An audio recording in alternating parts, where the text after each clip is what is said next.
ನಮಸ್ಕಾರ, welcome to ಸುಬ್ಬೂಸ್ kitchen. ಇಂದು ನಾವು ಸುಲಭ ವಿಧಾನದಲ್ಲಿ ಬಿಸಿಬೇಳೆಬಾತ್ ಮಾಡೋಣ. ಮೊದಲಿಗೆ ಒಂದು ಕಡಾಯಿಯನ್ನು ಒಲೆಯ ಮೇಲಿಟ್ಟು 3 ಚಮಚ ಎಣ್ಣೆಯನ್ನು ಹಾಕಿ, ಎಣ್ಣೆ ಬಿಸಿಯಾದ ಮೇಲೆ ಅರ್ಧ ಚಮಚ ಸಾಸಿವೆಯನ್ನು ಹಾಕಿ,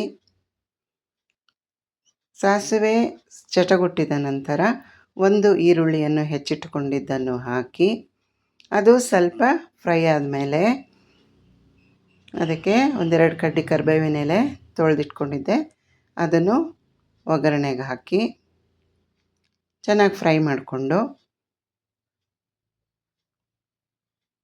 ಒಂದೆರಡು ಟೊಮೆಟೊ ತೊಳೆದು ಹೆಚ್ಚಿಟ್ಕೊಂಡಿದ್ದೆ, ಅರ್ಧ ಚಮಚ ಅರಿಶಿನ ಹಾಕಿ ಟೊಮೆಟೊನೂ ಹಾಕಿ ಫ್ರೈ ಮಾಡಿಕೊಂಡು, ಚೆನ್ನಾಗಿ ಟೊಮೆಟೊ ಫ್ರೈ ಆದಮೇಲೆ ಒಂದು ಸಣ್ಣ ಕ್ಯಾಪ್ಸಿಕಮ್ನ ತೊಳೆದು ಹೆಚ್ಚಿಟ್ಕೊಂಡಿದ್ದೆ, ಅದನ್ನು ಒಗ್ಗರಣೆಗೆ ಹಾಕಿ ಫ್ರೈ ಮಾಡ್ಕೊಳ್ಳೋಣ.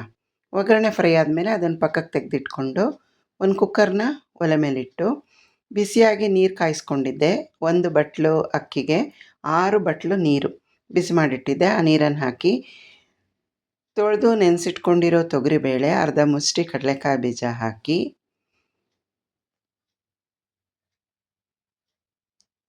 ತೊಳೆದಿಟ್ಕೊಂಡಿರೋ 1 ಬಟ್ಲು ಅಕ್ಕಿನ ಹಾಕಿ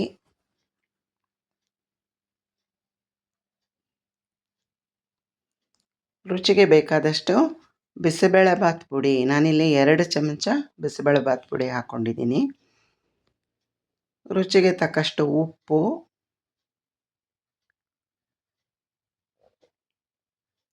ಸಿದ್ಧಪಡಿಸ್ಕೊಂಡಿರೋ ಒಗ್ಗರಣೆ ಅದನ್ನೆಲ್ಲ ಕುಕ್ಕರ್ ಒಳಗೆ ಹಾಕಿ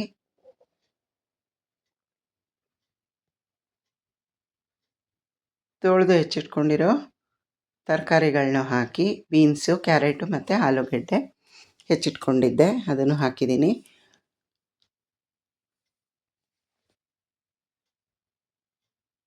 ಆಮೇಲೆ ಸ್ವಲ್ಪ 1-2 ಸ್ಪೂನ್ ಒಣಕೊಬ್ಬರಿ ತುರಿದಿದ್ದು, 2 ಚಮಚ ಹುಣಸೆ ಹುಳಿ ರಸ, 1 ನೆಲ್ಲಿಕಾಯಿ ಗಾತ್ರದ ಬೆಲ್ಲದ ಚೂರು, 1 ಚಮಚ ತುಪ್ಪ ಎಲ್ಲವನ್ನು ಹಾಕಿ ಚೆನ್ನಾಗಿ ಮಿಕ್ಸ್ ಮಾಡಿ, ಕುದೀತಾ ಇರೋ ಹಂತದಲ್ಲಿ ಕುಕ್ಕರ್ ಮುಚ್ಚಳ ಮುಚ್ಚಿ 3-4 ವಿಷಲ್ ಕೂಗಿಸ್ಕೊಂಡ್ರೆ ರುಚಿಕರವಾದ ಸುಲಭ ವಿಧಾನದ ಬಿಸಿಬೇಳೆಬಾತ್ ರೆಡಿ ಆಗುತ್ತೆ. Please do share, like and subscribe. Thanks for watching. ಧನ್ಯವಾದಗಳು.